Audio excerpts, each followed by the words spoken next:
For the nigga to stabilize. When did you learn to do it yourself instead of waiting for somebody to save your life? Food for the fire, your bitch ass was born to expire. First to the last, worst to the best is to fail this class. Living with another man's foot in your ass. Turn around like this when you give it up. Ladies and gentlemen, Zometheus Rising is back in the building.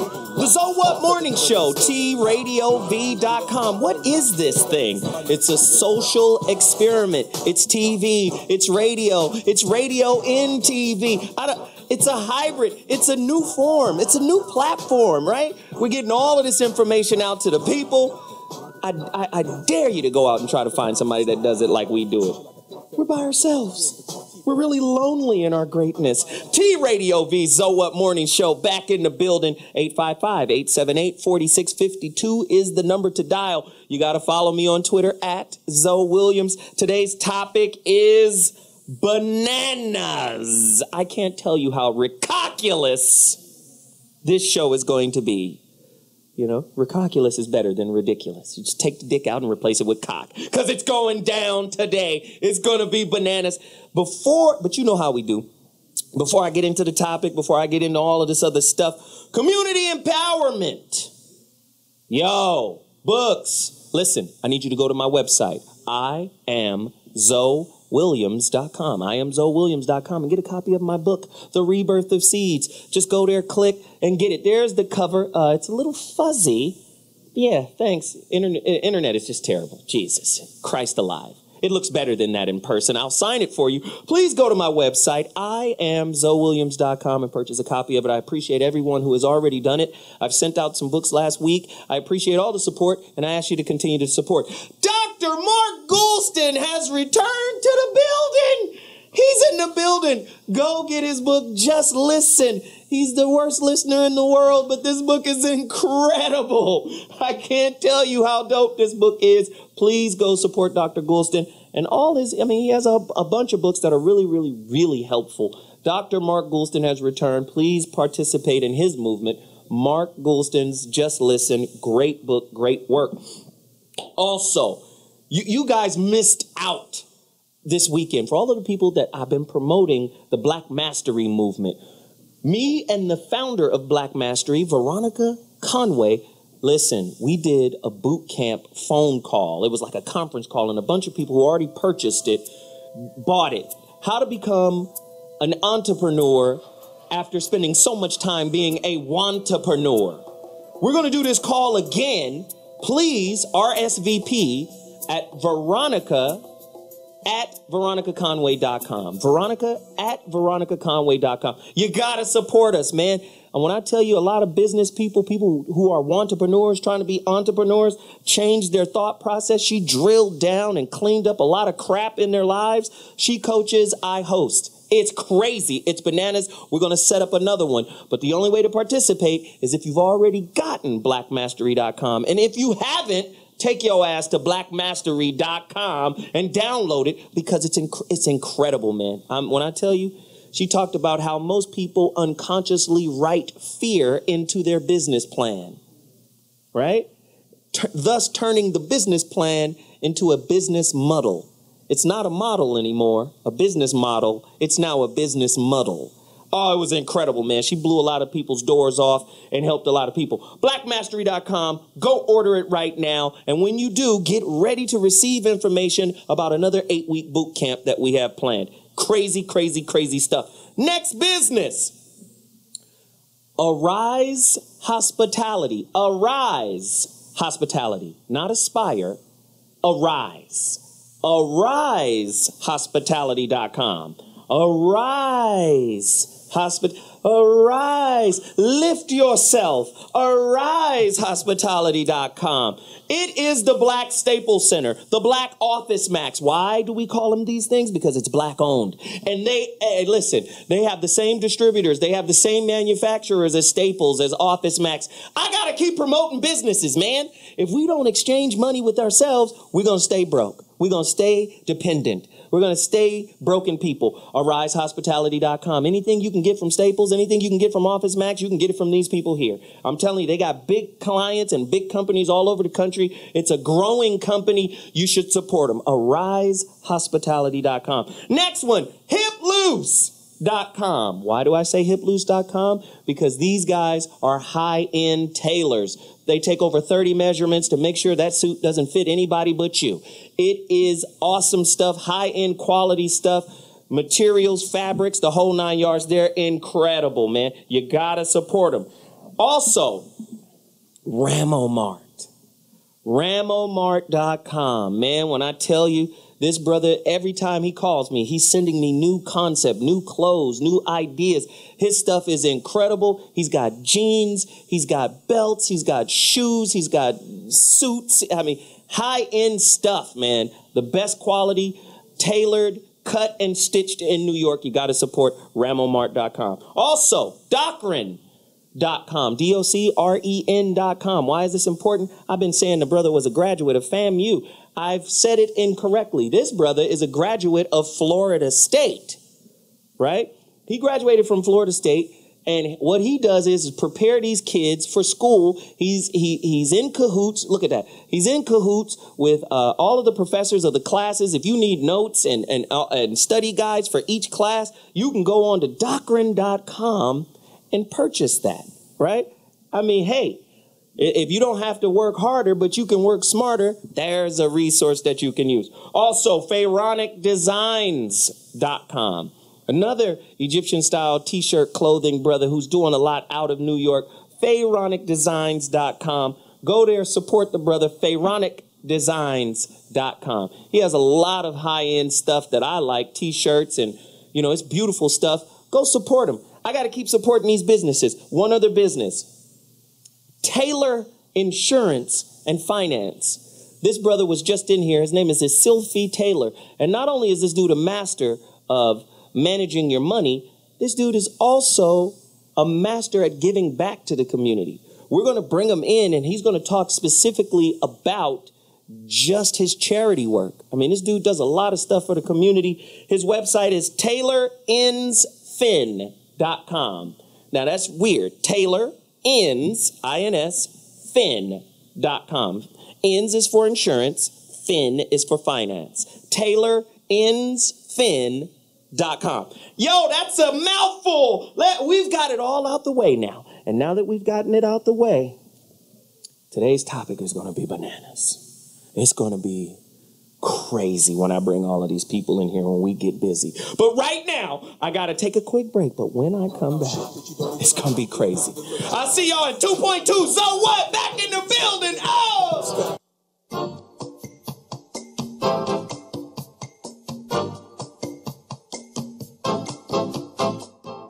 And one of the greatest tragedies in life is getting to the end of your life and looking back and realizing it was mediocre, and it didn't have to be that way.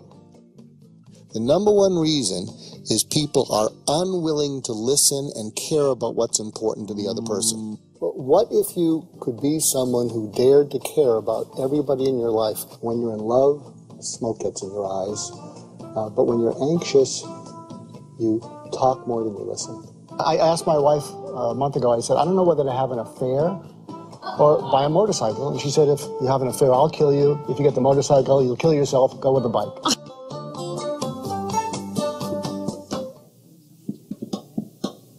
Here we go. Do we have the link thing? You stuttering? You just got back and you're stuttering already? I'm stuttering. Well, you know. Jesus. Dr. G's Toolbox. Well, I'm not used to so many white people in the studio. I mean, I'm getting kind of cramped. I feel We'll threatened. be back to normal next week. Whitey Locks, owns I'm that like a black man. What? Yeah, I'm like a black man. I've seen that.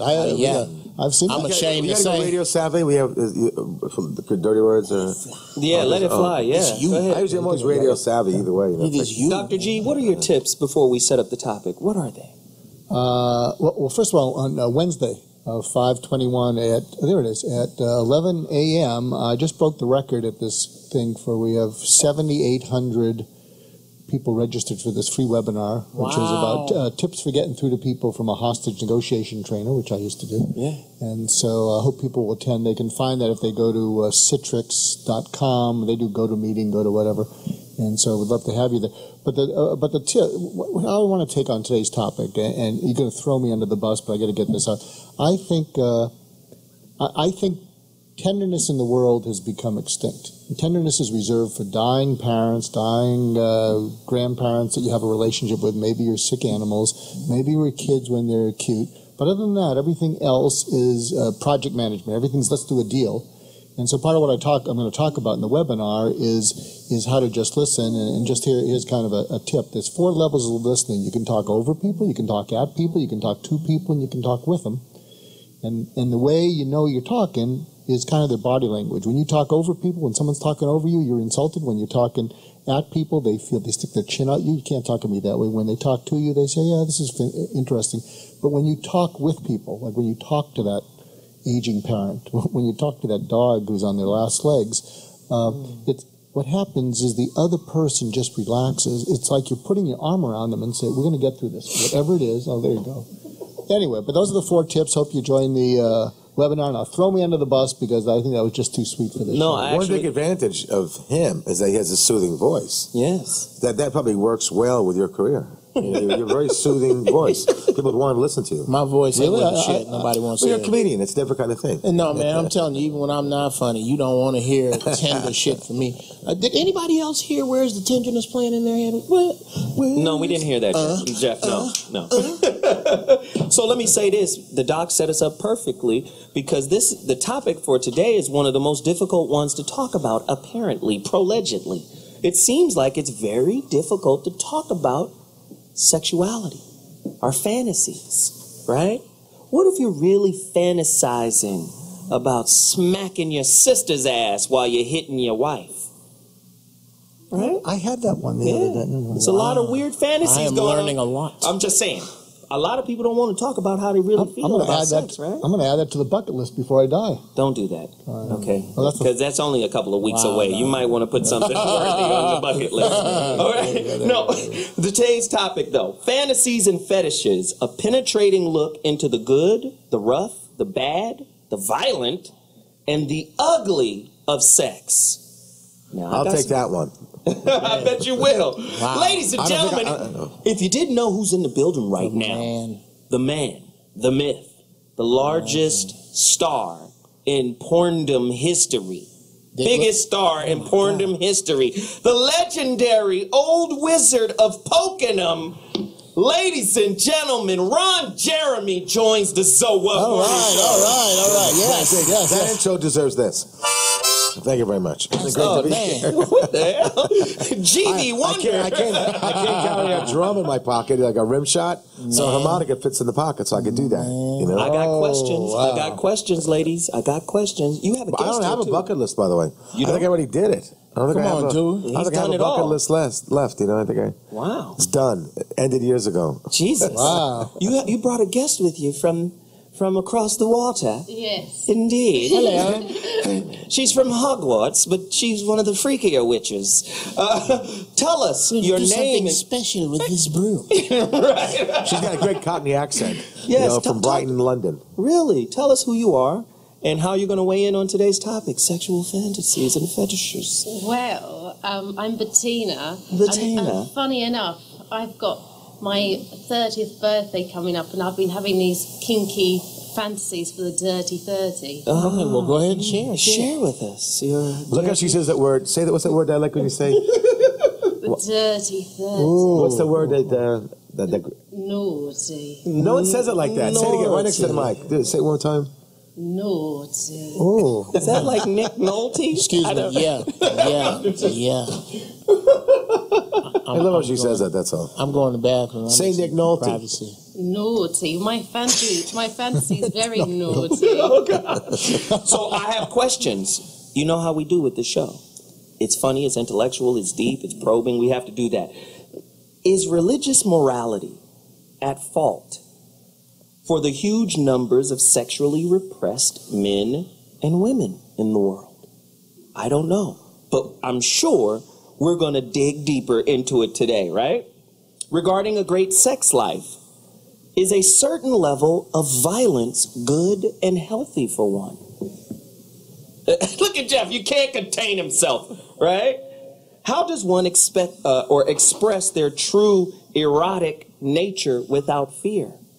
A lot of people are very afraid to just really let go, right? One of my favorite philosophers, Krishnamurti, says the only time we've ever been really true is when we're in the moment of, busting off, getting an orgasm. Really? Other than that, we're this manicured projection of who we think we are as opposed to who we really are. And only when we're busting off are we really that person. Making the donkey face? Why is it so difficult? Really, Jeff?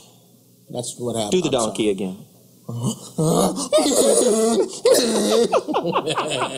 I'm just saying, why is sex so difficult to talk about? Why is it so difficult? Like, for instance, if you had a fetish, Doc, not necessarily a fetish, or say a desire, it's not a matter of if, it's a matter of when. To be with Keisha Cole. Yeah. Right? How would you break the news to your wife? Like, it's a certain kind of woman, like just one of these real hood, ghetto, fine chocolate sisters down in I want to try one with you, Betty. How would you tell her that, Doc? I'd email her the YouTube and say I'm going out to Winchell's. Oh. While she watches it. I don't know. No, but can I say something about what how you teed it up, because this is this I found fascinating. I'm a shrink, I'm a psychiatrist, and I used to moonlight in some of the state hospitals to make extra money. And one of the things that would happen, I remember one incident where they actually tied someone down because he was having sex with everyone in the day room, and the head psychiatrist said to me, "It's a shame. When he's having sex, that's the closest that he's in touch with reality, because he's so far gone, and we have to punish him for being in touch with wanting to do something with other people. We have to tie him down because it's so disruptive and disorderly." And I remember this other shrink sort of saying, it's awful because it's just, otherwise he lives in his own room, his own world, and he's just kind of wandering around. And this actually was in contact with another person, but because it broke the rules, we have to put it. How were the other people? Yeah. How were the recipients? Were they enjoying his sex? Were they glad he was doing it? The ones he's having sex with? Great question. Great question. A lot of the women was he just doing it guy with girl, not guy with guy or anything like that? Yeah, I think he's going about. Well, I'll tell you, when you're in state hospitals, all they're focused on, this was years ago, is where can they bum a Camel cigarette? Because all they do in the day room is smoke Camels because they don't have filters. They smoke each other. Which is a lot worse for you than having sex, by the way. That's true. Yeah. So were the people enjoying what he was doing? Was they accepting his advances? Some of them did. But the point is, when you have a lot of paranoid schizophrenic, it wasn't, I would say it wasn't going over that well. Right. But it's sad. I would try to restrict them to those who really want it. And not I worked with I have a master's special ed. I used to work with disturbed kids, and it was always a very difficult thing when they started showing interest with each other. It was way out in the Catskill Mountains, and they would prescribe pills. Immediately, the nurse gave them pills, birth control pills, because if they were a child, they lose their SSI disability. Wow. So, but they didn't really discourage it. They just wanted to show it was consensual, happy, healthy, kind of thing. So, Ron, do you think religion has ruined our ability to be sexually expressive and free and open? Depends which religion. Back in the Roman and Greek days, anything went. Gay went, straight went. It was wild and crazy. It was the Judeo-Christians who came along with the whole guilt thing. So it wasn't all religions. Sometimes the people were fine with it. Wow. I would say it's the soul ruin of the sexuality, but it certainly has contributed to sexual ruin. I do these debates with a pastor named Craig Gross on the road, so the Triple X Church, and we have great debates. And he's one of your friends, right? Very, very good friends. Yeah. And the thing is, though, and one girl asked a question, which I just backed up and gave a salute and said, handle this one. A girl says to him, Craig, what's done more to kill people, the Bible or sex? You know, the religion of sex, which has killed more people, porn or the Bible, porn or religion. And I went, whoa. What did he say? Wow. He did the Ralph Cramden. And that's pretty much it. Was that a nice whopper? That's heavy. Religion's killed more people than sexuality. And it's interesting because in the book of Revelation, it says the harlot sits on the back of the beast, and the beast's secret name is pornography. So there's been this movement that porn is the problem, right? Right? There's been this movement that sexual expression is the problem. But how can we not have a meaningful relationship without really good sex, without really good porn? Because with the advent of technology, every relationship is potentially a porn. People are voyeuristic, so you can't get rid of that. They found pictures of naked people on the walls of caves back in caveman eras. They said Thomas Jefferson had depictions of porn in his little closets. I mean, you don't where do you draw the line? People have a voyeuristic nature. And they're going to look for that satisfies it. If it's done happy, healthy, consensual, and so be it. But Tina, do you like being choked?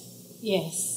Speak to us about a certain level of violence in your relationship. Pleasure with asphyxia. Yes. I brought the right girl for this one. Yes.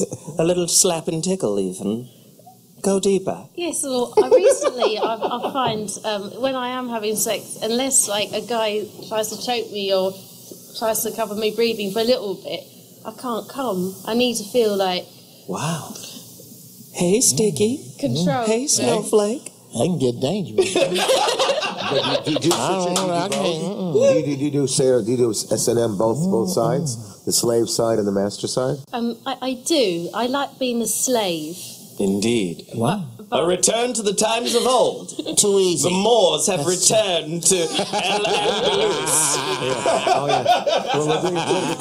Well, so the Americans enslaved the British girl. Is that how it works? I find if a guy is being naughty, is not treating slave very nicely, then I can switch and make him my slave. He has to work his way up.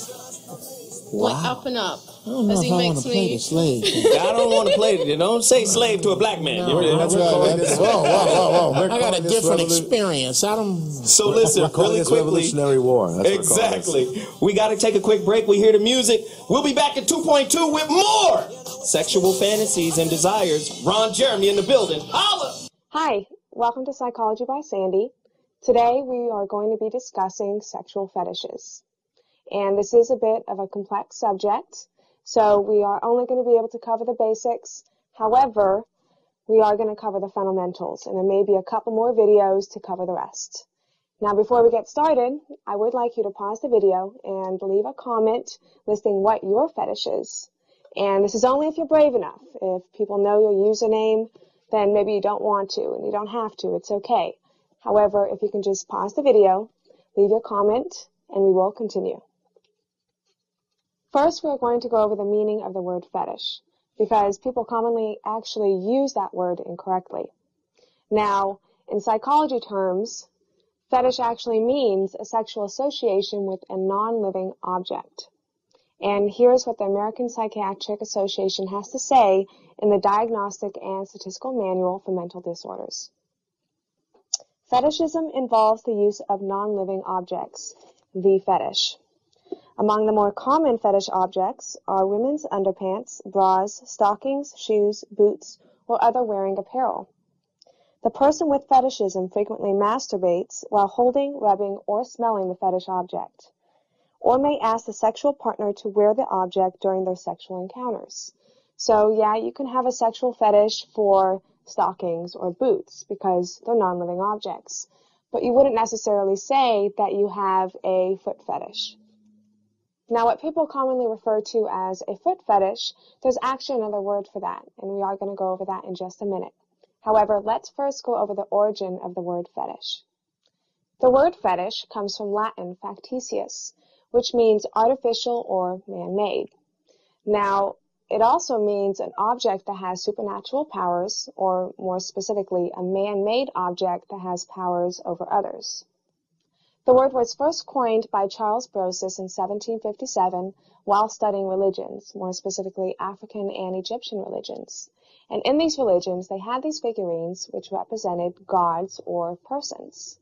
And these figurines would represent some sort of power over the group or the tribe. Now, I'm sure you've heard of a voodoo doll. Well, a voodoo doll in this sense would be considered a fetish. Over the years, the word fetish has been bastardized to mean an object that one has some sort of sexual association. I try to school you every week with some science on what's happening. So based off of the definition of fetish, all you ladies out there who can't get off without the little hummingbird, right, that's a fetish. I can't believe you got this at the 700 Club. Hysterical. I don't have that in my house. Look who joined us, ladies and gentlemen. Corey Holcomb is in the building to talk about sexual desires and fetishes and fantasies. Corey. Is a fist a non-living object? Because some bitches have fetishes with fists. You know what's so crazy? Corey wasn't here when I asked the question about violence and sex. I know you can choke a bitch into an orgasm. I've seen it done before. Yeah, well, the doctor probably agreed that you have beta endorphins, and they're given out. They get released into the body through the adrenal cortex in times of sexuality, in times of pain, pleasure, fear. Absolutely. Yeah, so there are similarities even in your chemistry of your blood when you're either scared, frightened, happy, having sex, eating chocolate. Right, so there are some actual similarities. I didn't know how to say it like that, but yeah, what he said. He said he don't know about the adrenal cortex, but I done ate a Snicker and choked the bitch. I thought that was a roller coaster at Six Flags. I done choked a bitch while eating a Snicker. But don't you find that it's difficult to talk about? I'm just talking about sex in and of itself. Like, I wonder if men really have the heart to communicate to their women, you know, what they really want.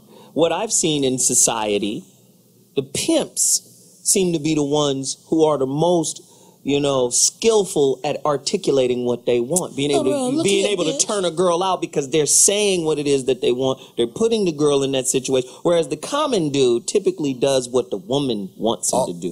Well, so let me say this: when you pay for pussy, after about the third woman that you pay for, that's when you start to speak up more for what you want. You be like, damn, I just gave this bitch $80 and I didn't get what I want. Now I'm gonna need you to go on and swallow. After about that fourth bitch, you're gonna be like, look here, I need my ass licked, man. Yeah. I'm just saying, when you pay for sex, you'll say what you want. Yeah. Ron, of all the ethnicities that you've impaled, they would look us behind. Which is the best?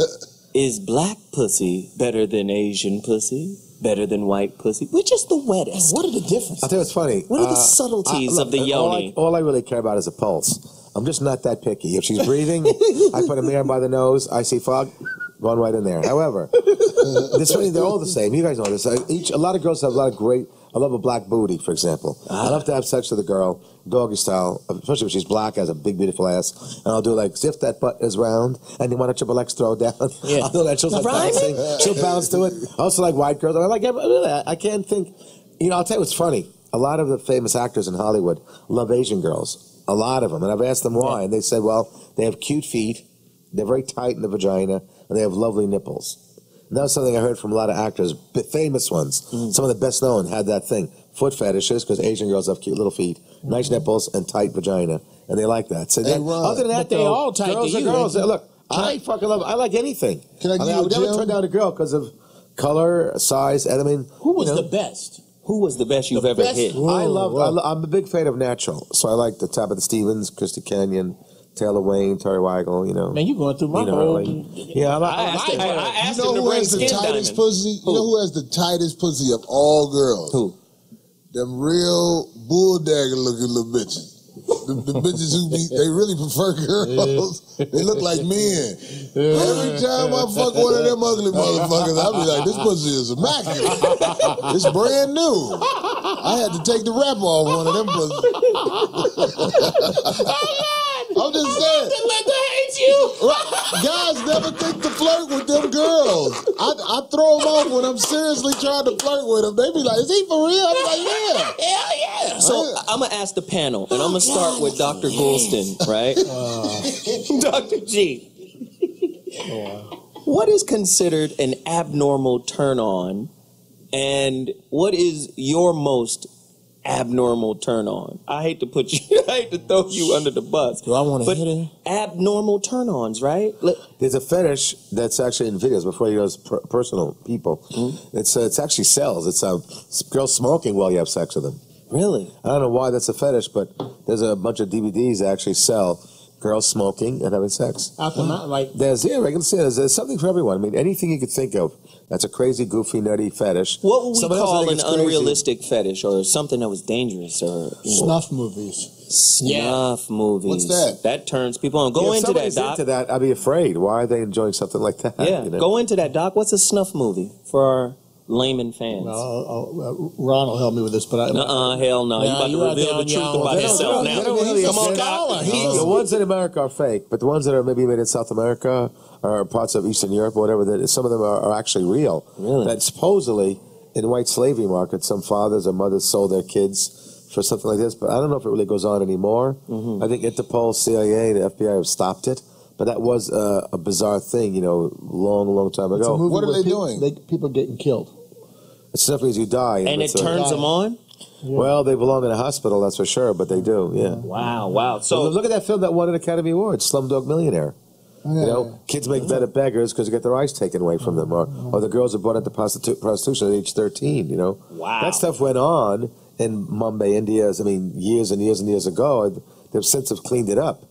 But, these are not just fetishes. These are ill people, So you criminals. You've got stuff where... What about the whole thing of things needing to escalate to turn you on? I mean, and people... At this level, and it's never enough. And so...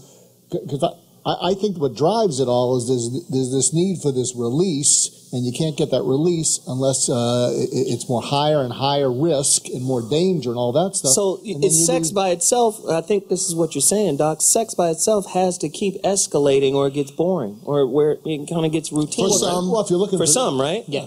Go into it, Corey. Well, I'm just saying, I get it. There's people who have crazy shit they're into, but I just like fucking a bitch and washing up and leaving. I don't like all the spectacular shit. I guess it's because I get frustrated when girls start talking. Something happens when they start talking. Oh my God, yeah. That fucks with my erection. That's why I don't like. Especially when they start begging. I'm like, I gotta get out of here now. Shit. I once saw a couple, and I'm somewhat intuitive, and I said to the guy, I said, well, given that your sex life is terrible, the two of you. You're either jerking off, you're having an affair, because I don't think you're like into popular mechanics and shining your car. And what happened is his face got all red, and he said, "Meet Judy," and it's like he was exposed, and all this sort of stuff, and just the shame and that kind of thing. And actually, he said, "I've got a poem." And really kind of sad. He said, the poem is this: we're lonely little boys playing with our toys, trying very hard to not make any noise. And that's when there's so much. I think that was Cool in the Gang, wasn't it? Yeah, that's Cool in the Gang. If you hear any noise, it's just me and the boys. No, that's Parliament. But Ron, I don't know if you could understand this. What some of these married men, what some of them have told me, they say, it's not so much the sex and the masturbation. It's having a woman smile at me and say, do whatever you want. Yeah. They're just not getting that at home. That's some good shit right there. That's not, you have to pay for that. You took that. Don't a lot of wives do what the husband wants? They get in the car, the house, the kids are happy, everyone's happy. Don't the women usually do that? Unless it's too crazy. Like, they want to go huge, like a gangbang. I mean, swing clubs are pretty successful. There's one that has my name on it in Portland, Oregon, called Ron Jeremy's Club Says So. They license my name, and I've seen it. I'm going up there. Can you get me a pass? Yeah, you can go. Yeah, sure you can. And it's the thing, and I've seen it really, really work. I'm sure you've seen it work too. Seen what work, Ron? I've seen swinging. The whole thing of swinging work, where you do swinging. Yeah. Not necessarily they swap wives, but they might do something playful, like, honey, you could touch him while you and I are together, or I'll touch her while we're together. They get a little playful, because I think the hardest thing in a marriage, and I think more divorces are caused because of, and I hate to say this, it sounds so bad, less electric.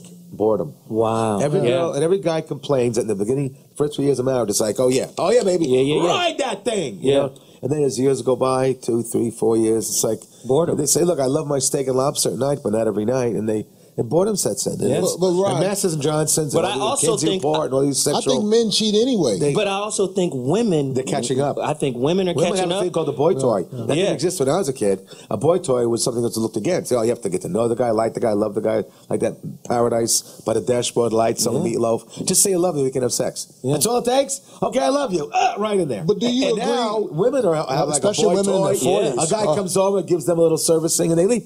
The biggest adult tapes in the market now are the MILFs and the Cougars. Guys get turned on with that, and so do women, you know. So it's a whole new era now with girls. They want the one night stand. Right. And guys like, dude, she didn't want to date me. Well, she had fun. You gave her a good ride. Now she has homework. She's at Yale. You know, so it's too bad. And it's a whole new era. Yo, we got to take a quick break. In fact, Yale has Sex Week. We got to take a quick break, but when we come back, we're going to continue the conversation. Ron brought up a great point, and I do believe that women are only at the tip of the iceberg for what they really desire and what they refuse to share with their partners. We'll be back to go deeper into that. Holla! Oh, a little bit. Not that good. I was a ski instructor. I'll give it to him.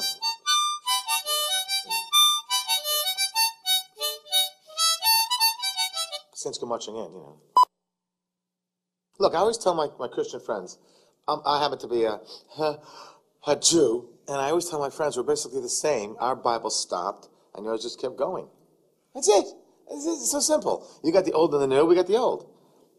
Right? We all agree that Christ was somebody very special. We think he was a rabbi. They think he was a rabbi and a god, you know, so it's small differences, small. There are hypocrites in all walks of life, but I think the church has its fair share. Are there more? There are a lot of hypocrites in the church, and it's very unfortunate. I think the Lord above probably has a real problem with that, using his name falsely. If I was ever attracted to a woman and we had a non-sexual relationship, it would be her fault.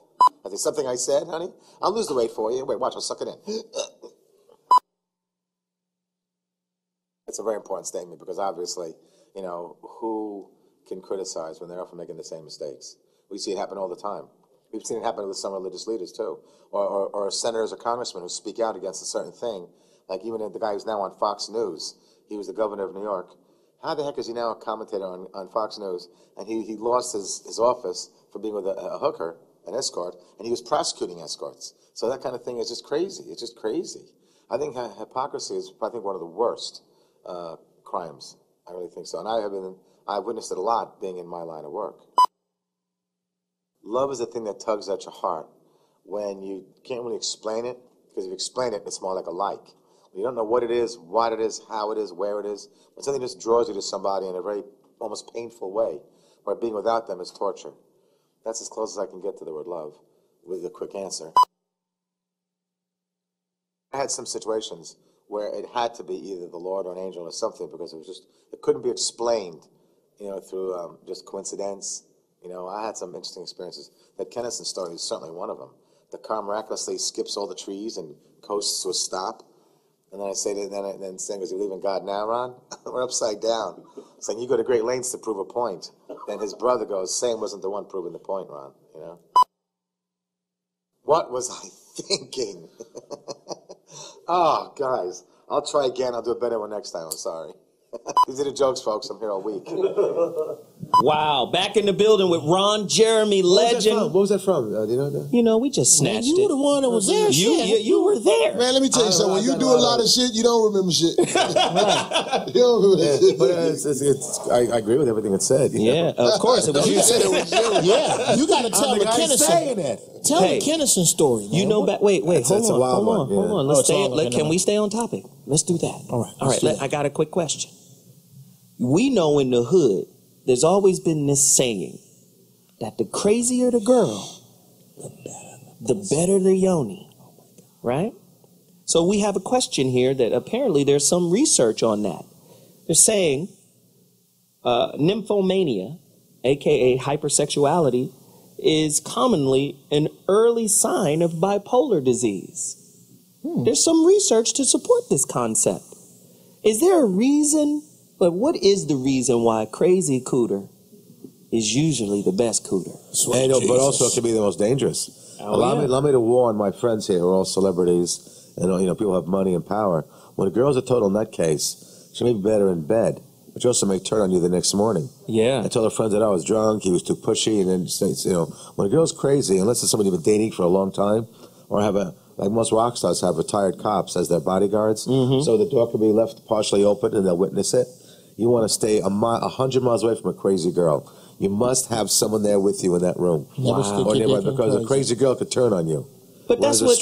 Yes, they're great in bed. Yes, they're phenomenal, of course. No, that's a catch-22. It's God's way of balancing it out, because if you with a bitch that's crazy and her pussy ain't shit, you gonna kill her. She gonna be like, bitch, you been acting crazy and this pussy ain't shit. Yeah. A girl that's crazy, drunk, if she's drunk, if she's stoned, you go 100 miles away. Yeah, I never fuck with girls. You can get in trouble the next day and lose your entire career. You never fuck with girls this way? Drunk, crazy. Here's my thing. A little tipsy's okay. It's my ego. I'm too arrogant. I don't want none of this. Oh, I can't believe what I did. And oh no, you want to fuck me. I want to fuck you. And let's go do it. Other than Doc, that, no, I'm not fucking around. Doc, who was the craziest girl you ever had sex with, and how did you get away? And was it good yoni? I just love asking him, and just so you can get his face, like, I'm like, how am I going to negotiate my way out of this one? I've been married 36 years and I haven't cheated. Wow. Not even if you both agree? It's not cheating if you both agree. So what I'm saying is I can't remember that far back. you know what? I really believe him when he says that. No. So do Most guys can't tell me that. But I believe you when you say you've only had physical sex with your wife since you got married. Yeah, but I was at Berkeley in the 60s, so I'm sure there were some really good times then. oh, Jesus, he can't remember, though. We've got another do you think doctor. It's okay that some couples like to swing? Do you think it's something that you think is against, or it's wrong, or if they like it? He's a Jew, too. He doesn't think it's I'm a Jew, too. But we have juicy fruit here. Well, Dr. Drew's against it. He thinks he never sees that it's a good idea. He's on TV, though. Yeah. No, I think where it gets in trouble, a lot of people mislead themselves, so they think it's fine, and then what happens is once it's kind of done, there's amazing that a lot of people can be pretty obsessive and not let go of something. So even though you're going into it and you think, oh, it'll be okay, a lot of people do stuff that they can't believe they did and they can't let go of. In layman terms, she gets some good dick. Right. So listen, we've got another doctor on the line, Dr. Susie. She has a website, man. It's Dr. Susie Block. Her website is incredible. We looked it up. Listen, she's wild. She's my buddy. She's your buddy. And she's great. deep. She's deep. She's deep. Susie We got her. Block? Dr. Susie Block, welcome to the Zo What Morning Show. Thank you for not making some money, because she's very busy and very expensive. She took time off to call in and deal with this topic. Why do women like to be choked out in sex? I don't think men like to be choked. Why? Yes, I Talk to me about the violence. woman was the only one among your illustrious panel to confess to enjoying the power of surrender, which we all enjoy. I mean, men are not from Mars, women are not from Venus. Women are more likely to admit, yes, I like to be forced. Force makes us feel like it's not our fault.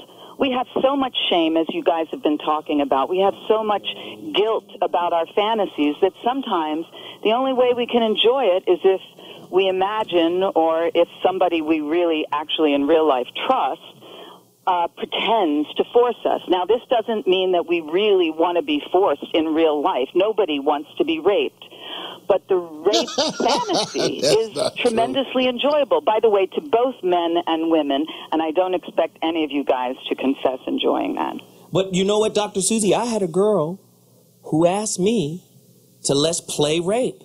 Yeah. She was like, sure. I want you to rip my panties off. As Ron said very wisely, some of these crazy girls, they'll say, let's play, and then later they'll have regrets about it. They'll be down at the precinct. They're enjoying it while it happens because they do feel so much guilt. They want somebody to just force them, throw them down on the bed, choke them almost to death, and yet make them have this orgasm. Yes, the endorphins rise. Wow. But sometimes after that, girls have regret, and then they accuse you. And make them sign a waiver. Yeah, Dr. Susie. What happens when you rape a girl and she chase you down for your phone number afterwards? Yeah, you better get it in a contract form. That's why a lot of these people in BDSM, even though this contract, I have to say, does not stand up in court. Why do you think most rock stars... Hi, Susie, baby. Hey, Ronnie. She's my buddy. Why do you think most rock stars have retired cops as their bodyguards? They're not there for the man. Nobody wants to beat up Kid Rock.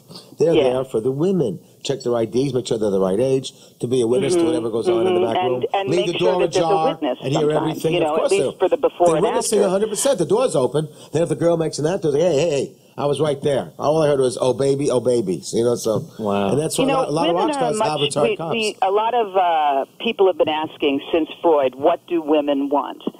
And women want just as much sex as guys. Men are not from Mars and women are from not from Venus. In the 40s, 50s, but 60s. Women are more fluid. You can't tell with us. We don't have this big thing. Well, in Ron's case, big. Thanks. But Look, there are black guys here. There are a lot of big guys here. That tells us when we're turned on. He's probably the baby in this I'm room. listening to her. Did you guys hear what she just said? Game, we can stand up. Milton Berle had a great line. Did you hear what she just said? To win. What'd she say, Corey? No, you should just listen to it. It's really interesting. She's basically saying women are fucking crazy, but that's what I heard. Elegant way of saying it. No, we are more fluid. We are more fluid. Thanks to our more adaptable anatomy and physiology, we don't need nagging boners. We don't need high testosterone. We don't need fancy fetishes or any arousal at all in order to mate and procreate. We just need to put it in crass terms to spread our legs. Susie, wouldn't you agree? We don't even need to have a good time. Lucky us. Susie, wouldn't you agree that most women are way more horny than men in the 40s, 50s, and 60s? Well, yeah. I mean, they some women just put it away. Just it's done. It's over. I'm going to channel my sex drive into my kids, into shopping for the most expensive thing my cheating husband can buy me. But wouldn't you say to the average girl or guy? Some of them channel it, and some of them, the ones who are sex positive, become more sexual than ever. These are the hot milk. More than the guy of equal age. Wouldn't you agree? Well, yeah, because we can do it. Of course. No, it's true. Guys, when they get older, 40s, 50s, 60s, things don't work as well as before. That's why they got Viagra, Cialis, yeah, and because women are more fluid, we do have more of a capability of doing it with different guys, doing it with women, doing it in different situations. Guys are much more rigid. They have their fetish. They have what turns them on. If they don't have that, forget it. Go ahead, Corey. I totally agree. So it just doesn't sound right.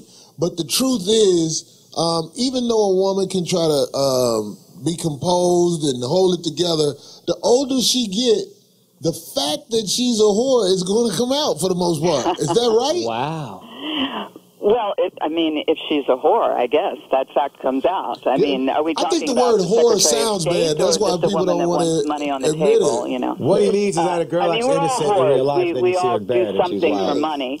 Some of us just do sex. Those are the ones we look for. Ron put it right. Girls act innocent, but the truth is that's because we fucking animals. Because they can. She's exactly right. If you didn't have a boner that told on you, you would act innocent too, because our society, as Ron said, religion, the government is so sex negative, we'd all like to act like nothing turns us on. It's just that guys can't pretend. Women do pretend because we can. And wouldn't you agree that the girl who's the loudest girl at the party, one who's acting the most boisterous, the most sexual, lifting up her dress, doing sexual things, is probably the last girl. Yes, it's the quiet one. It's the quiet one in the back who just smiles at you by the punch bowl. I know a quiet one. I'm trying to figure it out. It's so hilarious. I got a form letter. Isn't that true, Susan? I have a form letter statement for that girl. Would you agree? Would you agree with my signal? It's not like our breasts flush or our nipples get hard. Sometimes our nipples get hard from being cold. It's I guess you guys have Viagra now, so you can pretend to be turned on when you're not. That's true. But naturally speaking, you can't pretend to be turned on when you're not, and we can. When you're healthy, you don't need to be turned on to have sex. It's not always good for us. As a matter of fact, it turns us into doormats a lot of the time. I think women should get in touch with our feelings. I think we should acknowledge what turns us on, and I think we should share it with our partners. And girls should masturbate. So let's do it this way. Let's do it this way. Really quickly. Hold on, girls Ron. masturbate? Hold on, Ron. Let's do it this way, because we all can't talk at the same time. Jeff had a point that he wanted to make. Jeff, what was the point? Moment's gone. You don't need the moment, got Jeff. a point. All right, never mind. Okay, never mind. Cut Jeff's mic off. Corey, go ahead. What I was trying to say I is, love you guys. men do not need to be turned on to fuck when they healthy. It's when you get when your health starts to deteriorate. That's when you need to be turned on or cut the TV off or something like that. But when you young, you can fuck somebody you can't stand. You can fuck But an you're ugly always turned on when you're motherfucker. young. That's true. I think you are. You know, young men are very turned on. They're turned on by the breeze blowing, let alone getting Their themselves libidos are blown. strong. Right. They're turned on by a lot of things. Life is a turn on. It's a wonderful thing. That's why so many older men, you know, their fantasies are based on their memories of when they were young. It's not so much the other person, it's the fact that they were young. And often that is why they like the MILFs, because they were really turned on by an older woman when they were young and when anything turned them on. I have one question for everybody at the panel. Your voice is turning me on. I have one question for everybody on the panel. Is MILF pussy, experienced pussy, better than young, juicy pussy? No. Can we talk on that? Hell no. Come on. Look at Ron's Zoe. face. I like them both. I like them both. You like them both. I like them both. So if you had your There you choice, go. Ron, Variety. to have Variety is the spice a of very life. attractive There's good things to MILF young and there's good things to versus older. a very young and vibrant, you know what I'm saying? 20-year-old? Yeah. I mean, you're going to pick the young girl. One on Thursday, one on Friday. Jeff Brown, take us out. MILF pussy, young pussy. The problem with young pussy is you can only fuck for so long, and then you have to talk, and that's where shit goes down. I will take older pussy. Men in a fuck older second. pussy as their options start to decline. No, Wow. And that's the truth. Dude, I can fuck whoever I want after a show. I'll take the one that I know is gonna make me some brownies in the morning. Fuck this young chick. I don't like fucking young chicks because they talk too much. Take us out, Doc. Yeah, what about women finally waking up and saying, "What have I been putting it off for all these years?" And is there what happens in their head when they say, "Why am I denying myself this?" And then suddenly in their 40s and 50s, there's this raging thing to make up for everything they gave up. That was kind of where they kind of bullshitted themselves. Okay, we got to take a quick break. That was a great question. Think about it, callers. 855-878-4652. This is a TV show, radio show, podcast. It's all happening at the same time. We'll be back at 2.2 TradioV, Radio and TV, Zo What Morning Show. I'll be back. Holla!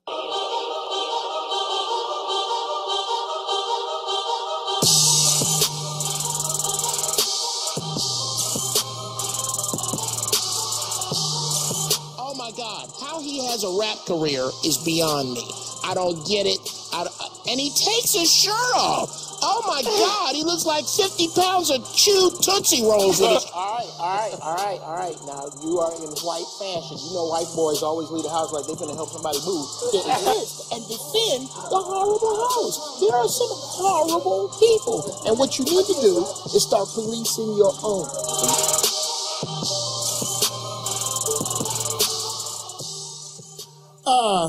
In keeping with the theme of the show, shout out to Ron Jeremy, who is here with us. I have a lot of your work. For those of you who don't know, he's a porn superstar whose dick looks like a baby's arm holding an apple. Wow, Jeff. Come on, dude. Thanks for that. I think we got to stop coming down so fucking hard socially on each other, and not just the people you don't know, especially people you do know, okay? Dudes, ladies alike. If there is something that the person that you want and the person that is with you won't give it to you, you're not a freak for wanting it. That person is the wrong person for the fucking job, and they need to be fired. If you need an umbrella shoved up your ass and opened in order to get where it is you need to be, and you need me to stand out on the patio with it after I take it out and wait till it rains, well, then that's my shit. That's your shit. If I don't want to stand on the patio with a shitty umbrella, then I don't need to be with you. But judging you for what you want in the bed is some bullshit. If it doesn't involve animals and little kids, what the fuck? Who's hurt? Who's the victim? Stop letting the church pick who you fuck, because they're fucking whoever they want. Shout out to Bishop Eddie Long. Including you. Yeah, including you. Okay? Young chick, older chicks who are holding out for that guy, and too late. The guy you're talking about is fucking your niece. He's not looking for you. There's a song plays every summer that kind of works against women who hold out too long. It goes like this. Dun, dun, dun, dun, dun, dun. Graduation. Dun, dun, dun, dun, dun. Fresh fucking batch. All right, I'm done. I love it. Jeff's intellectual rant. Bobby G has joined the building. He's going to weigh in on the topic too. But Ron and Dr. Susie Block, we're speaking about something about the kind of girls you like. When I've done surveys, and I've seen surveys from all over the country and Europe, and so what most men like, would ask, like, what kind of head do you like? Or does she tickle the tongue, play with the balls, whatever. You know what people are leaving out? The most important thing a girl does is enthusiasm. Most guys would rather have a girl, and the doctor's agreeing with me right here, they'd rather have a girl who might not be as good looking as a cheesecake queen, but she just loves your dick. Yeah. She wants your schmeckle right in her face. and we love that kind of enthusiasm.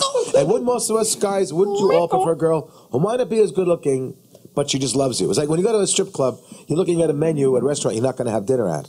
Whereas if you got a girl you're going to actually have fun with and play with, we'll often take the enthusiasm over the looks, believe it or not. Am I right? Absolutely. Yeah. We love enthusiasm. The girl just wants that penis, you know? So, Doc, we got Bobby Glanton-Smith in here. Bobby, please give us the old school science on sexual freakiness. Are we freakier now than we were back in the day, or were Big Mama and them freaky too? Talk to us. Oh, it's no question that today. Speaking to the mic, Bob. Oh, there's no question that today it's all in. People are doing whatever they really want to do. Sex was repressed in the 50s and 60s and part of the 70s, and that's when the revolution kind of took off, the sexual revolution, so to speak. Freaky is a difficult word to kind of wrap my head around because it varies from culture to culture. You know, what's freaky to some people is normal to others. Now, some of us fundamentalists, in the context of this conversation, because there's so many things going on today that just baffle my mind. You know, I'm still like down with the male-female thing. And so this conversation is refreshing because I think it gives people an opportunity to open up about what it is they really want to do. So, Bobby, from your era, you live now, but from your era, what is the freakiest thing that you're seeing now that just... I don't even want to see it. That's what I'm saying. I couldn't make it past that shit you put on last week. What do you think about Michael Sam? We dealt with that last week. Oh, hey! Putting the cake in the little boy face. I didn't get that far. I didn't make it past the first kiss. You know, Oprah set that up. I just want to let y'all know. Oprah is the devil. I'm not gonna put anything past anybody. But as far as what turns me on, it's something that the brother he just mentioned. It's that excitement, man. It's nothing greater than having a woman look at you and say, "Come on with it." But isn't excitement the hardest thing to manufacture in a sexual movement? No, it's not. You don't manufacture that. Everybody can get excitement. It's just people overachieve in the dating game. You have to date somebody that's happy to be with you. It's just most of the time that person don't look like you want them to look like. That's what it is. Stop overachieving. So you saying everybody's superficial then? You gotta be saying on settle, some level. Settle a little. Yeah, settle. you have to settle if you want somebody to be happy to be with you. Ooh, that's heavy. You know, sometimes these hot-looking women, they know that you're using them. They feel like you're masturbating into them. I remember I saw this woman years ago, and the husband said, "I'm getting divorced." I said, "Well, it's a free country." He said, "No, my ex-wife is on a scale of 1 to 10. She's a 13."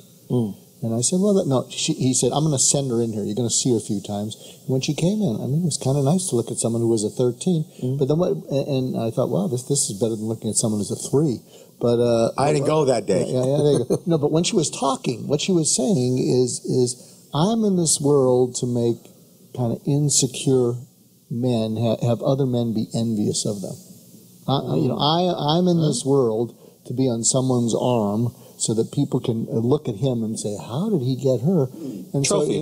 So I think sometimes a lot of I think the more beautiful the girl, the more bitch. arrogant, the more self-entitled, Right. and I think the more resentful, the more underdeveloped too. That's not healthy. Depends. I'm not saying. Listen, we're not speaking in absolutes. Okay, I'm saying in general, most women and men who have everyone coming to them have a more difficult time developing who they are because of the attention that's always coming. Yeah. So that's what I tend to see. Dr. Susie, she dropped. We're going to get her back. But again, I just think, and this has been my experience, they're coming.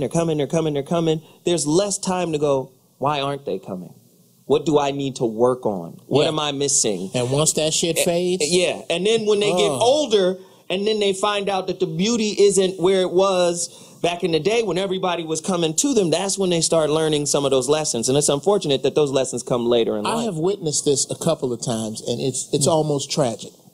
Where you can look at a woman and tell she was that shit in 91. She was the bomb. And then she walks into a room, and for the first time, no one gives a fuck. Think about Jasmine Guy. Oh, wow. Yeah, she looked like Skeletor now. Yeah. Oh, my God. But that bitch looked like the Emperor on Gladiator movie. Senator Palpatine from Star Wars. Let them fight. It's a trap.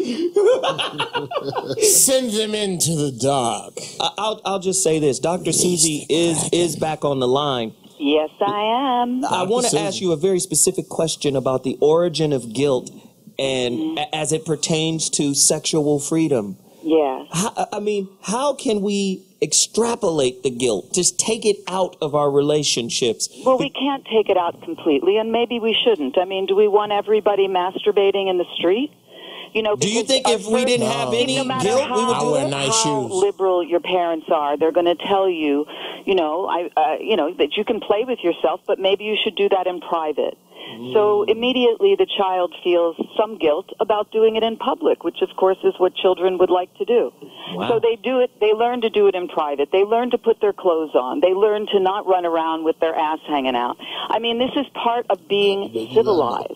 This is part of our burden we must bear as people that feel that we need to be dressed in public. Doc, it sounds like you're talking about morals more so than guilt. Our government, our school, and our religion lays it on very thick and makes us feel guilty about things that are totally unnecessary. She doesn't hear me. Okay. Dr. Susie, I was just saying, it sounds like you're talking more about moral development than guilt. Because I think guilt in any capacity is not so good. Well, in any quantity. Sometimes you should feel guilty, like when you lie, like when you cheat. Guilt is not a bad thing. Shame is pretty bad. Shame is part of our religion. Bad. You know, shame is just feeling I'm a bad person. Guilt is feeling I did a bad thing. And sometimes we do bad things, and we need to feel guilty. Parent with shame. You should feel guilty.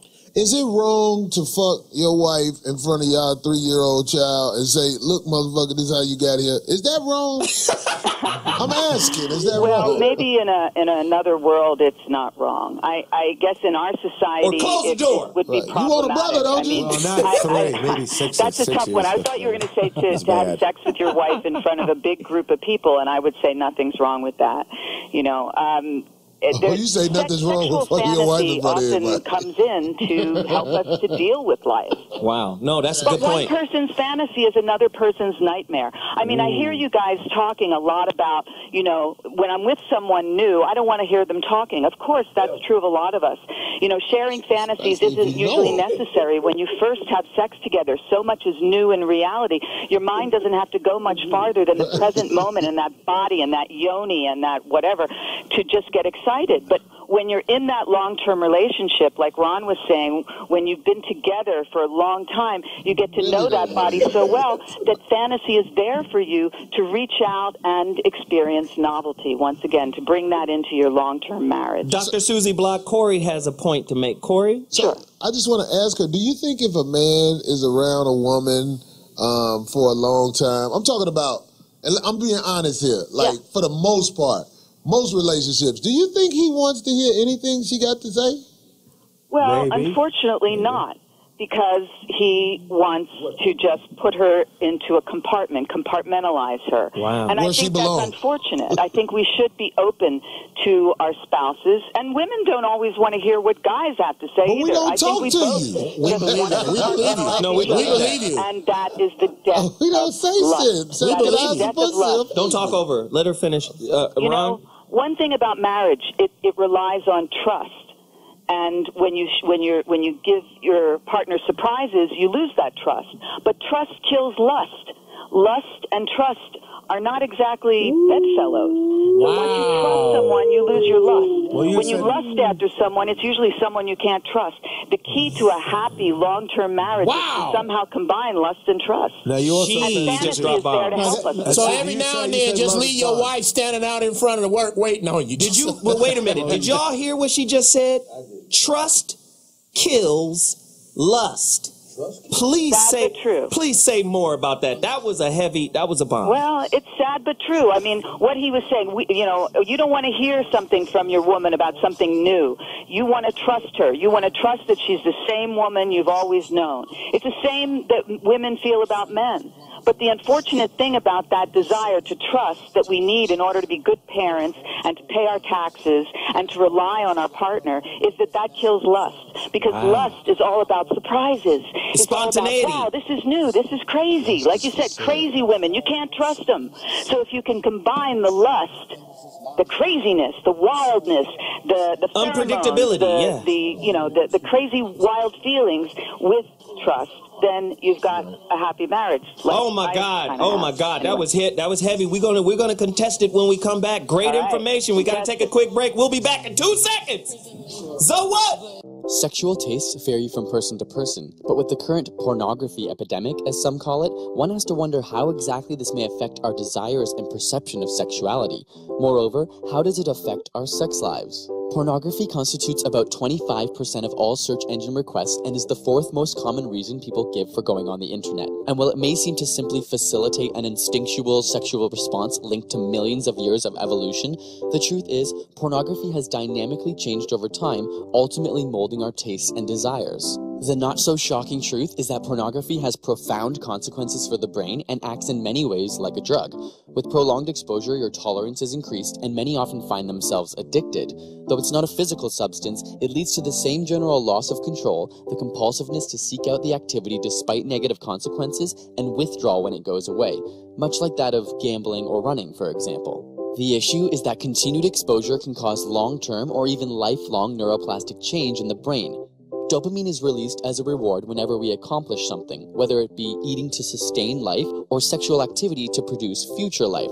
And this dopamine consolidates neural connections in order to drive us to perform the same activity in the future. In other words, it alters and forms the brain cells to motivate certain actions. It rewires your brain. The National Institutes of Health measure drug addictiveness by testing rats. The rat is trained to press a button in order to get a drug, and the harder it works indicates how addictive the substance is. It turns out that the more addictive a drug is, the more dopamine we see released. And while there is, unfortunately, no rat porn that we can give to them, we do know that dopamine is also released during sexual excitement, which pornography plays right into. The more time you spend doing it, the more dopamine gets released, which reinforces the behavior and makes you not only desire it in the future, but require it. And as you begin to imagine these images away from the computer or while having sex, they become reinforced. Furthermore, each orgasm releases even more dopamine, which consolidates the connections made during the session. It's a feedback loop that becomes harder to escape. And just like a drug, your tolerance for visual stimulation has now compounded, making it more difficult to be turned on by reality. Pornography addiction can often lead to finding your mate less attractive. The good news is, it doesn't have to be permanent. Usually when people understand the mechanism and realize it's affecting their relationships, they can stop.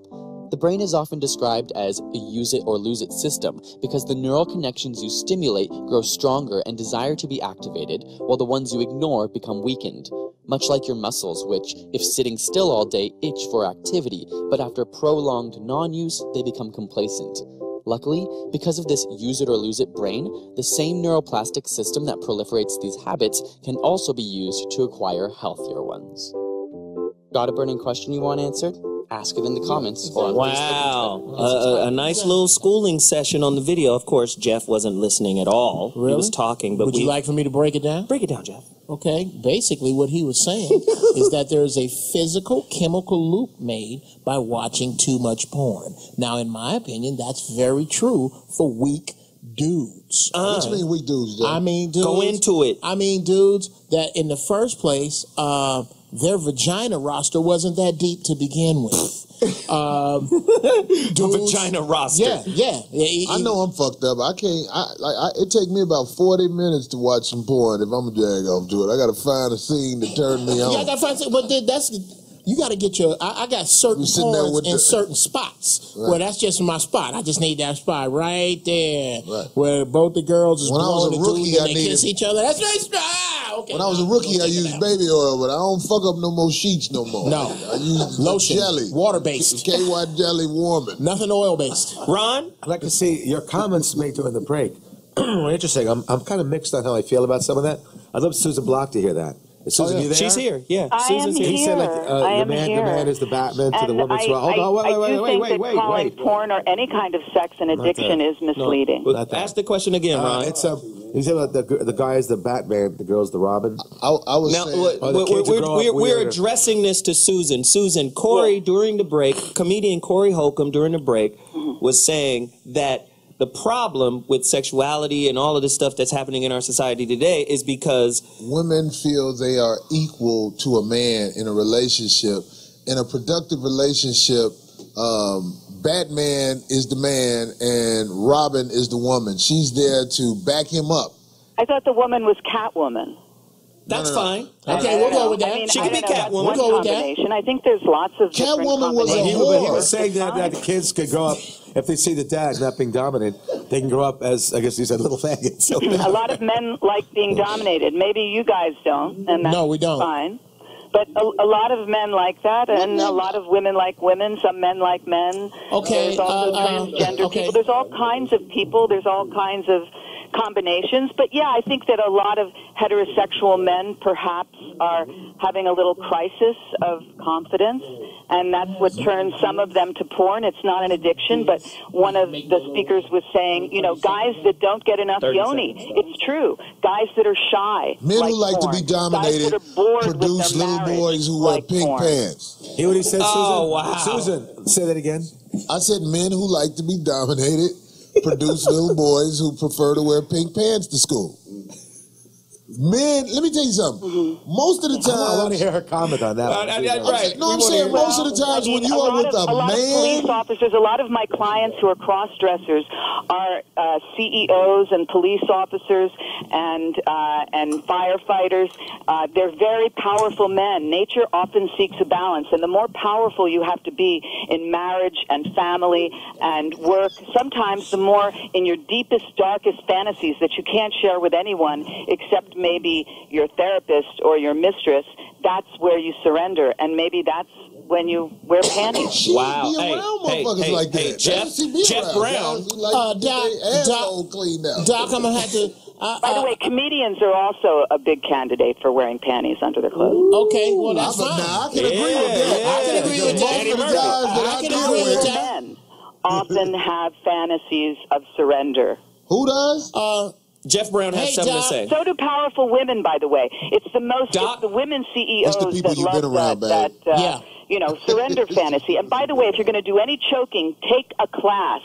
I seriously do not recommend any of these choking games unless you really know what you're doing. Wow, Jeff Brown. Jeff Brown has something to respond to the doc. Jeff? Yeah, Doc. 30 seconds, Jeff. I really don't. It's tough for me to co-sign that with regard to CEOs and police officers as being alpha males. A lot of them I don't count as dominant just because they have a lot of power. The most powerful man I ever knew was my grandfather, who was an alpha male. And I'm willing to bet my pinky finger, I don't have any concrete evidence, but I bet you he wasn't wearing no panties. I bet you he wasn't sharing his sexual fantasies with you. Okay. No, he was not. But the concept. So you don't know. But the and concept. nothing against him, and nothing against men that have these fantasies or men that have domination fantasies. But we generally don't share our fantasies with most people. Oh, that's fair. Susan, right? Dr. Susan. Yeah. Dr. Susan, listen. Let me tell you something. I swear this is the truth. And Ron is listening to me because I think he might co-sign me on this. Men will tell a bitch anything. You can't believe nothing no man told you because he's trying to get some pussy from you. Now, Jeff, I can't really co-sign all of that. Finish it. Yeah, you guys will tell us anything. Just finish the thought, Jeff. I don't really buy Get that. that yoni. So finish the thought, Jeff. Honestly, there's a way that society is going, and this is right in the middle of it. And I'm sorry, I'm a caveman. You're gonna have to wait 200-300 years until I'm a cave woman. Until cave Finish women. it, Jeff. I'm trying. I swear to God, I'm trying. 300 years from now, the pussification of the North American male will be complete.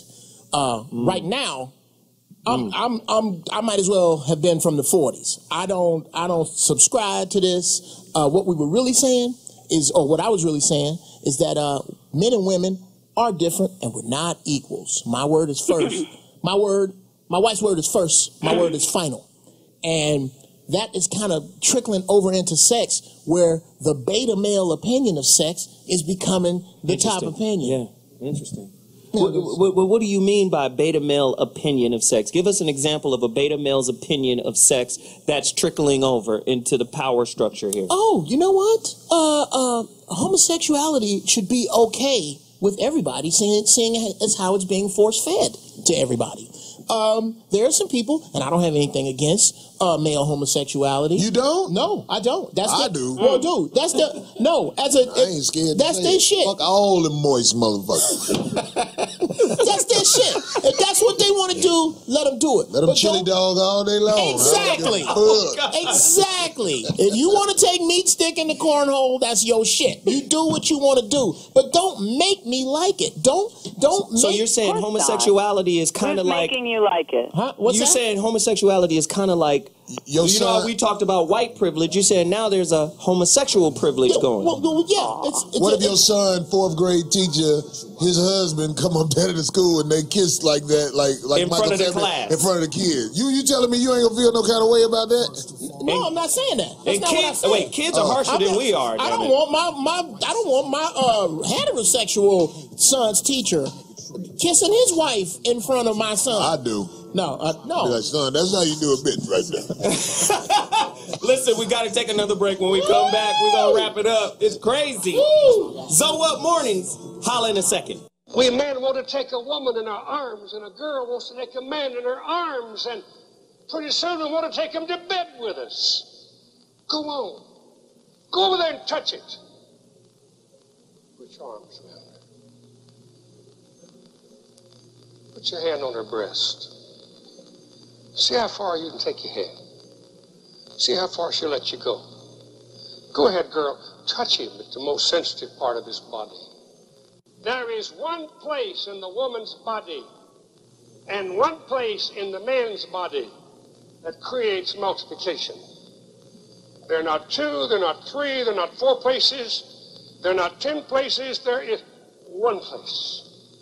In the woman's vagina and the man's male organ. There's only one place in the woman's body where the male organ was designed to penetrate. The vagina. Only one organ made to bring forth life. It's the male organ. It's not in lesbianism where the tongue of a female goes into the vagina of another female. It's not in the male where the male organ goes into the part of the body where the waste matter comes out of the body that's poison, and he penetrates that part of the body in homosexuality. It's not to be put in the body. But did he lie about anything? The definition of sodomy is anything other than vagina and penis, which includes oral sex and anal sex. You know, in the Eastern District of Virginia and parts of Atlanta, it actually is against the law. Yeah. And so Robin Williams, when they made these laws, said, let me get this straight. You commit sodomy in Atlanta, they're going to throw you in jail, you're going to get sodomized. Wow. That's hey, funny. so listen, Dr. Susie is online. Dr. Susie, I got to wrap you really quickly, but before we do... Wrap me. Yes, indeed. That sounds like a fetish. Yeah. In cellophane? It's like, what are you going to wrap me in? Latex? Yeah. Or your arms? Maybe some, I don't know. But anyway, some voice-proof material. Anyway, we want your website, right? Dr. Susan Block Institute, one word.com. Dr. Susan Block Institute.com. She's got all types of toys and all types. You know, a lot of my everybody here wants to know, how does one get certified in the art of choke-a-bitch? Choking. I'm sorry. Ron could probably give lessons, but there are experts in BDSM all over the place that do give lessons in how to do that in a safe way. Because it is very dangerous. And one more time, Look the website. David Carradine supposedly died from that, right? Absolutely, it's very dangerous. It's just you're a second away from death there, and you don't want to be put on the stand over that, like saying she asked for it. Because you can't ask her. Yeah, you can't ask her afterwards. That's why you got to record. My peers will. Very careful for your own sake as well as hers. Well, we want to thank you for taking the time to be with us today. It was my pleasure. Awesome. It's been a lot of fun. And I'm the gonna next have time, fantasies about all you guys now, and that'll improve my marriage. Oh wow! Okay. And the next time, come in and bring some of your toys so we can really exploit you. That'll be the next time. I like to start with a little tease. Excellent. Teasing is pleasing. There it is. Thank you so much. We appreciate it. Thank you, darlings. Good luck. Enjoy your fantasies tonight. Absolutely. And really quickly, guys. Take her over at 19. Wouldn't you take her over at 19-year-old? Hell yeah. Can you imagine her talking to you, 30 seconds. Corey, you're not fucking me right. What I want you to do. Listen, we got one more guest on the line. She wants to talk about endorphins. It's Dr. Lekeisha Sumner. Lekeisha. She's a doctor, man. Lekeisha Sumner. Lekeisha, talk to us about the endorphins and all this other stuff we get addicted to. Aren't endorphins like similar to drugs, or they're related to drugs in some kind of way? Talk to me. Well, they're neurochemicals in the brain, and when we do things, some behaviors, we have a neurochemical release. For example, if you're thinking about pornography addiction, for example, dopamine is the primary chemical that's involved because it's responsible for sexual arousal and response. So when we're thinking of people who may do cocaine, for example, it acts directly on the dopamine system, and it surges when we're exposed to novel stimuli, and especially if it's sexual stimuli, okay? Or when the stimuli is more arousing than what you anticipated. So one of the reasons why people like porn is because erotic imagery triggers more dopamine than sex with someone that you're familiar with. Wow. So you say to me, well, why is that a problem? It's a problem because the more pornography you consume, guess what? The more you want. There's a feedback loop. Okay? So it's almost like a drug in a sense. Now, some people may say to me, well, food and drugs, they also can release dopamine. The problem with pornography, and there is some safe pornography for couples, but the vast majority of it, it can really trigger this dopamine effect. But pornography offers extreme novelty. So you're that's a good point. Constantly looking for something that you haven't seen. You want more stimulus. Right? And unlike drug and foods, internet porn doesn't eventually activate the brain's neural aversion system. Okay? Wow. So listen, that's Dr. Lekeisha Sumner. She was on the show last week. We're going to be bringing her back from time to time to drop that kind of information. I think that kind of information is important to the to the conversation because it adds a bit more context. The studied version, and Doc, you don't care, do you? Go ahead. Let's hear. Wait a minute, we got folks talking about something that's really just organic. I mean, if you got to go to school to learn how to fuck, man, then something's going terribly wrong in the world, man. Terribly wrong. Come on, man. You ain't getting fucked right. Come on, man. Yeah. I mean, all these explanations. That was the clinical version, Bobby. Man, we got too many doctors, man. Too many doctors, and not enough practical experience, man. You know, No, you gotta say it like you said it. Yeah, just a minute ago, Bobby, when you was over here complaining about not talking. Yeah, now, come on. She said, what did you She done too much. It was brilliant. Was it shift in business? He said, yeah, it was some shift in business. He said, she know too much about it and ain't done enough of it. That's what it was. No, didn't get back at But one more quick point about that other woman that was on there talking about men in panties. I don't know a man that I know personally that, considers himself a man had ever even thought about putting on some panties. You put on some panties, you got something wrong with it. Well, I believe that's because we don't know every aspect of every man we know. I know me. And I ain't never that's wanted true. to put no panties but on. if I see you in some panties, I ain't fucking with you no more. It's over. It's the way I'm gonna treat you from now on. I'm gonna be like, that boy weird, and I don't want him around my kid. He on the pink side of the force. He's on the pink side of the force? Yeah, he's...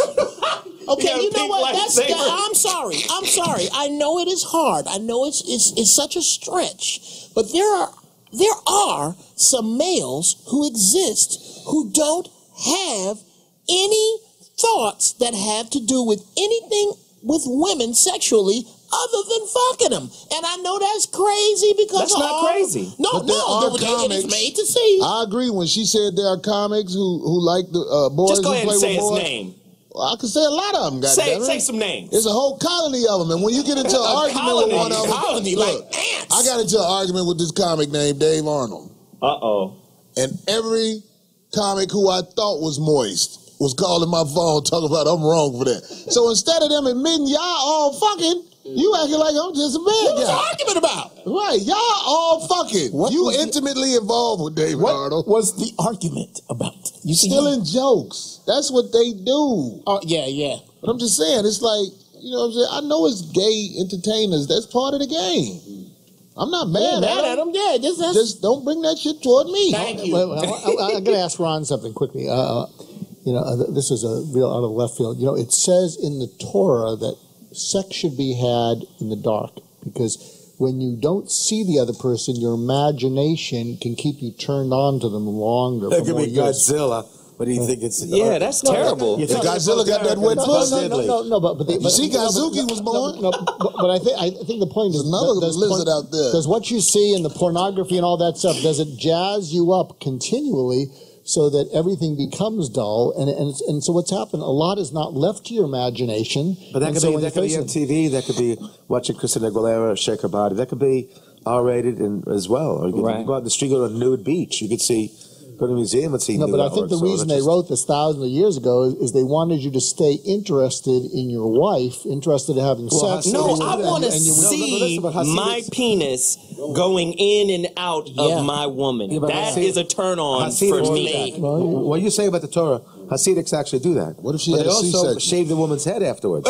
Corey said, what if she had a C-section? And now in Arab countries, I don't want to see her C-section. Clitorectomies are called. Right. It's a lot of practices are really almost barbaric. That's where that goes.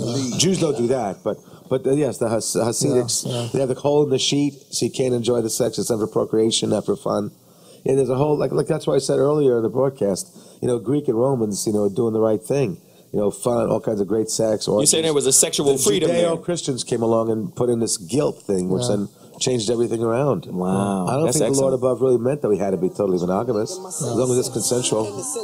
Listen, we're about to wrap it up. We got one more segment, the final thought segment, and then we're going to promote everybody's whereabouts, what they're doing, what's going on. We're going to wrap this topic up with my final thought. I'm going to take a quick break, and I'll be back in 2 seconds. It's been a great one. Holla in a second.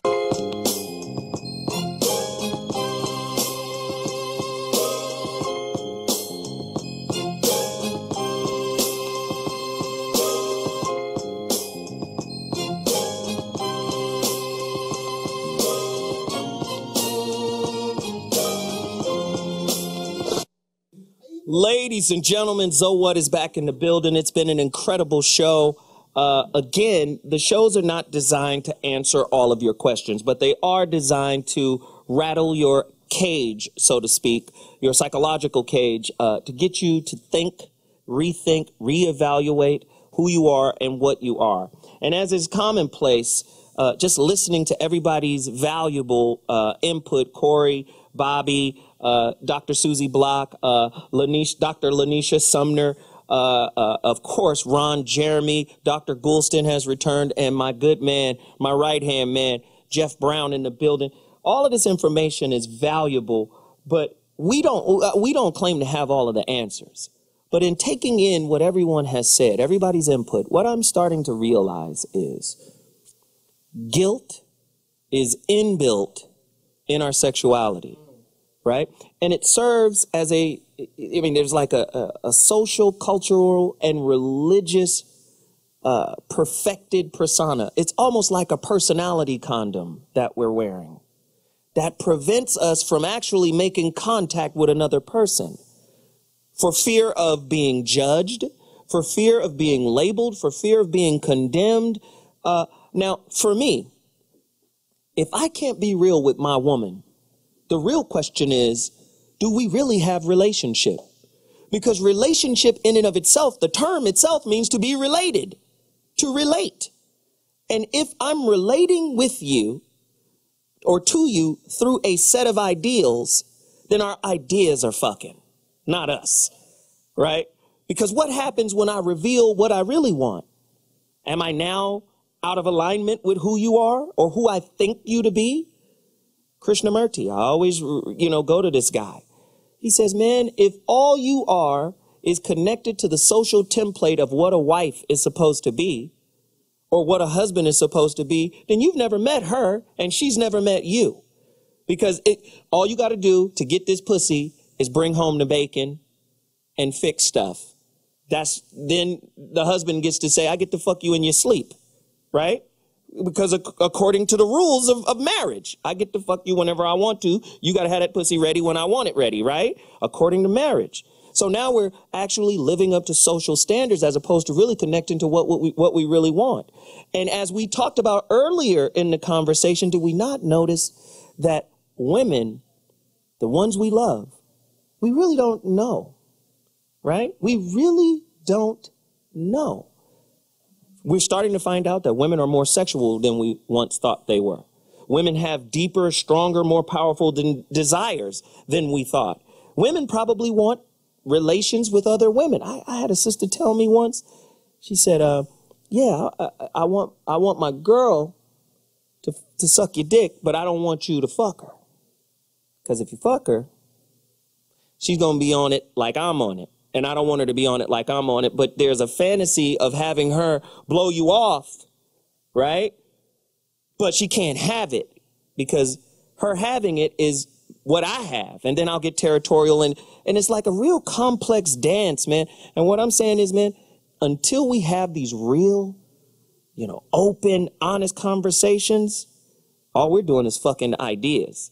And most people don't understand that. We're equally yoked because we believe the same thing. Well, you can believe the same thing and still not be compatible, right? I think when you're authentic, that's where compatibility is. We lack compatibility because we're too busy trying to make sure that the ideas line up as opposed to the spirits, the souls, the real shit. To me, that's my final thought. Oh, by the way, everybody got to tell everybody where they're going to be, what they're going to be doing. Ron, I know you got records and movies. And where can people find you and connect to the legendary Ron Jeremy? Hysterical.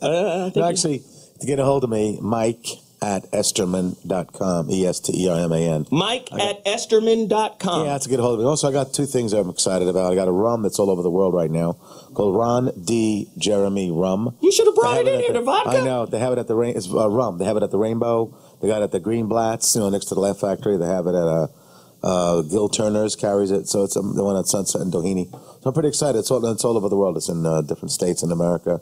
It's the spiced rum and a dark rum. Also, I got a vinyl that just came out. It's me playing the harmonica and the piano. Waylon Jennings, his son, Shooter Jennings, has a big record label. He's got Billy Ray Cyrus with one song. He's got a lot of big name people on there, Wanda Jackson, his dad himself. He's got me playing the piano and the harmonica and cracking jokes about classical music. Excellent. It's his album. Excellent. Shooter Jennings' album. Comes out. The vinyl came out and sold out. Amoeba doesn't have any left. So the CD comes out another month or two. Excellent. Corey, where can they find you, bro? You can hear my commentary on this show on Twitter at the Corey Holcomb. At the Corey Holcomb. And I want all you guys to know, the day you lose control of your bitch, your family is destroyed. I love it. I love it. Dr. G! Just Google me under Mark Goulston. You'll find a bunch of stuff that you won't care about. Well, Dr. G is big time. Just Google me, bitches. Jeff Brown, where can we get you, man? Go out to go to mixer.com, MIXER.com, and get some ignorant ass ringtones. Say it again. MYXER.com/Jeff Brown ringtones. Excellent, excellent, excellent. Bobby G. I'm going to dedicate my other 30 seconds to the memory of the late El Hajj Malik Shabazz. Malcolm X, happy came birthday. into this world on this day, and his impressions are indelible. And because of what he did, I wrote a book called Real Men Don't Play. So check that out. Just go to www.realmendon'tplay.com. Excellent. Happy birthday, Malcolm. Yeah, excellent. Support Bobby G. We really appreciate it. And me, at Mr. Zowhat on Twitter. On Instagram. At Mr. Zowhat. On Twitter, at Zoe Williams. Follow us. Continue to support us. Blackmastery.com, Ramo Mart. IamZoeWilliams.com. Support the movement. This is what we're doing. We're going to come back with another heater topic next week. We're in this game alone right now. And that's what we're going to keep doing. We'll be back next week. Holla at you. Deuces.